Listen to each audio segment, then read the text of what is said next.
All right, so we've been hearing a lot about Niantic doing bans of players that have been using um, resources that they'd rather not have you use, emulating, GPS spoofing, all that stuff. Um, but lately, it appears that they are going to undo some of the bans, but with a warning. This comes by way of Destructoid.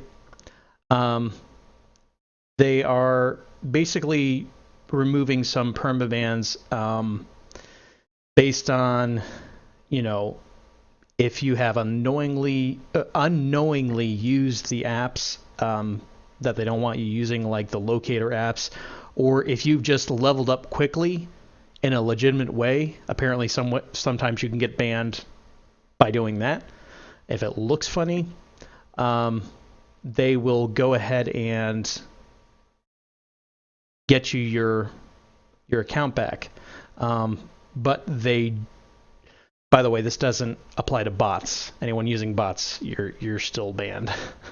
um, so they basically just say they warn you, though. I'm sure it probably comes by way of email, just saying, operate at your own risk from this point forward. So it kind of sounds like to me, if you get banned a second time, that's it. They're not going to give you your account back.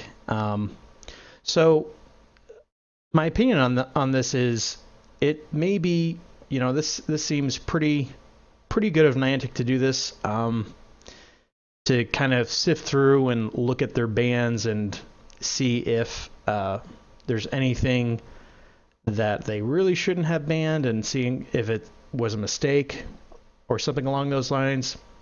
But yeah, what did you think of Niantic coming on doing this? I think they're doing it because I think they've seen people playing it go down a little bit because I think that when the game came out, I think it spiked in popularity just because everyone started playing it, and then like a stupid amount of people started playing it and were just everywhere, and you could just see them. If you went to parks, um I would go to Centennial Park in near Nashville, and there was one corner of that park that was just full of people playing Pokemon Go. People had portable generators that they were charging phones with, and they just like this huge setup of people just playing Pokemon Go. And a buddy of mine said that he went there a few weeks ago, and he said that there weren't nearly as many people there as the first 2 or 3 weeks of the game being released. So I feel like Niantic has seen a drop in people playing this game because I I actually deleted mine because I'd stopped playing it, and I I do play a lot of video games. I am still an adult, and I have responsibilities to do. Unlimited, and you have limited time. Yeah, pretty much college is taken over, um, and I also have a job. So I don't really have a lot of time to just walk around, and I'm actually a lot closer to most of my classes. So pulling it out, I would only be playing with it for 5 minutes on the go, and then I'd have to put it back, and then be in an hour-long class, and then walk 5 minutes back to my apartment, and just that doesn't really seem worth it. Plus, it's taking up space in my phone that I could use for music and other things that I Right. actually will use. So I feel like they're lifting up soft bands or hard bands because those people actually played Pokemon, and I feel like they're not saying it, but I feel like one of the reasons why they're doing this is because they want those people to come back so that they can start making more money again. I don't know if they've been losing money in the past few weeks, but I have noticed a drop in people playing it and just an overall hype gone down. Yeah, I mean the game still stays popular, and I don't think I think it's still going to be uh, in the top apps to choose from for a long time. But I don't know if it's. I kind of feel like what they're doing is they're trying to balance it out.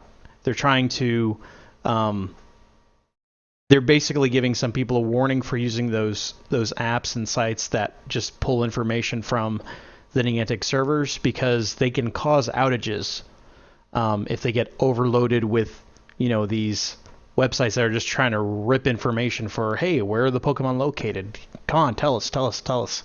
And then if it crashes the servers, you can't play the game at all. So that kind of ruins the experience for people that are trying to play the game legitimately. And I mean, that's what cheating really comes down to. It's just people who are trying to play the game in a non-legitimate way. But I don't think it's to the point where they're losing too many people, because millions of people will continue to play this app. And it's going to generally have some drop off, but I don't think it's because of the bans.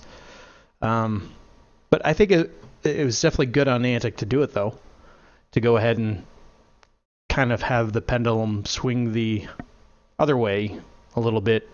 And hopefully, hey, if you get a warning, be careful. Don't use those sites again.